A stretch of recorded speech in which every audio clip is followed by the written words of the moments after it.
G7 summit के बाद उनकी यात्रा कहीं और की हुई, लेकिन इस बीच उनके पीछे पीछे एक खबर उड़ती हुई आई कि कनाडा ने ये दूसरी बार, खासकर वहाँ की जो खुफिया एजेंसी है उसने मान लिया है कि जो चरमपंथियों का गढ़ है, चरमपंथियों की जो ज़मीन है, वो कनाडा उस तौर पर काम कर रहा था और यहीं से सारी चीज़ें भारत में संचालित की जा रही थी। और यहाँ पर हमारे साथ नेवल कैप्टन श्याम सर मौजूद हैं, उनसे ज़रा बात करते हैं। सर, कैसे देख रहे हैं G7 समिट से प्रधानमंत्री का आना, पहले तो पहुंचना, फिर लौटना और पीछे पीछे इस खबर का आना? धन्यवाद। जय हिंद, शनोवर्ण। विवेक जी, देखिए, कनाडा और भारत के रिश्ते कुछ दिनों से ख़राब चल रहे थे और हम जानते हैं कि इंटरनेशनल पॉलिटिक्स में कोई किसी का परमानेंट दुश्मन और या दोस्त नहीं होता है। उस हिसाब से अगर उस परिप्रेक्ष्य में देखें हम, तो भारत के प्रधानमंत्री को एज ए विजिटिंग G7 में विजिटिंग मेंबर के रूप में बुलाना और साथ में यूक्रेन के भी लोगों को बुलाया गया और वहाँ के भी रिप्रेजेंटेटिव रहे और कुछ और देश भी। तो ये एक महत्वपूर्ण बात है कि G7 में भारत के प्रधानमंत्री ने शिरकत की। और दूसरी बात है कि कनाडा ने ये सोचकर बुलाया था कि पॉजिटिव फ्रेम में वो लेना चाहते हैं रिलेशनशिप। तो CSIS जो उनकी जो गुप्तचर एजेंसी है, उन्होंने अगर कंफर्म किया है कि ये चरमपंथी यहाँ पे ऐसे करते थे, तो करेक्टिव एक्शन उन्होंने दिया और भारत के प्रधानमंत्री को ये कहा गया है और प्रधानमंत्री ने उनको बताया कि इसको आप बंद करें और ताकि हम आगे की स्थिति सुधार सकें। तो कनाडा में काफ़ी हमारा व्यापार अच्छा था। ये सर दूसरी बार है, ये ट्रेड की बात ज़रूर है और प्रधानमंत्री का जो जाना है अभी शुभ संकेत है, लेकिन सर इससे पहले नवंबर का महीना था जब उस समय जस्टिन ट्रूडो ने भी इस बात को स्वीकारा था और एक बड़ी खबर बनी थी कि कनाडा ने आखिर मान लिया, वहाँ के प्रधानमंत्री ने माना कि भाई चरमपंथी जो है कनाडा की ज़मीन का इस्तेमाल कर रहे हैं। लेकिन इस बार जो पक्की खबर आई कि इस्तेमाल किस बात के लिए कर रहे हैं, ये अपने आप में महत्वपूर्ण है क्योंकि ये दूसरी दफ़ा होगा।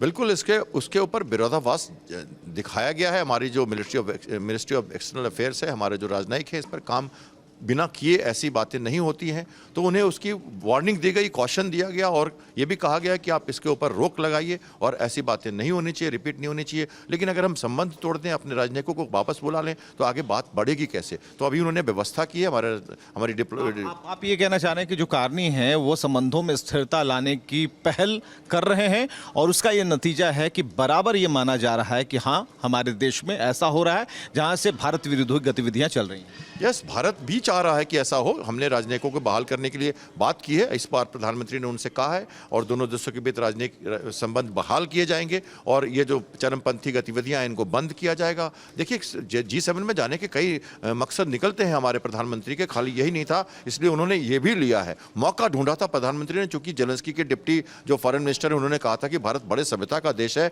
और बहुत सारी एक्सपेक्टेशंस है, लोग उनकी बात मानते हैं, तो शायद ये व्यवस्था करने में हमें हेल्प कर सकते हैं। G7 एक अच्छा प्लेटफॉर्म है। इसके साथ साथ अमेरिका के प्रेसिडेंट के साथ भी हमारी बातचीत होनी थी, हालांकि फ़ोन पे ही हुई और हमने विरोधाभास जताया, उनको कहा कि आपने मध्यस्थता ऑपरेशन सिंदूर में नहीं की है। ये पॉइंट बहुत क्लियर है, विदेश सचिव ने, हमारे मिस्त्री जी ने उन्होंने बताया है। भले उसके तुरंत बाद उन्होंने लंच के लिए मुनीर को बुलाया और फिर से अपनी बातें उन्होंने दोहरा दी। वो कहते हैं सबको लड़ने दो, कुछ दिन सॉर्ट आउट करने दो। हमने सर्बिया कोसोवो में युद्ध बंद करवाया, हमने इथियोपिया और इजिप्ट में युद्ध बंद करवाया, हमने ऑपरेशन सिंदूर में युद्ध कर, पर हमने कोई क्रेडिट नहीं देता, हम तो शांति की बात करते हैं। ये सब वो कह के अपनी बातें सोशल मीडिया में कहते रहते हैं और भारत उसके लिए सतर्क रहता है, अपनी बातें कहता रहता है। तो आपका जो प्रश्न है कि क्या G7 में हमने क्या सफलता हासिल की, तो सिर्फ कनाडा ही नहीं, कई मल्टीपल लेवल पे हम वहाँ गए थे। प्लेटफॉर्म था वो हमें अपने आप को प्रूफ करने का, हमारी इज्जत का, हमारी वर्चस्व का और साउथ ग्लोबल में लीडरशिप का। तो वो सब हमने पूरा किया है।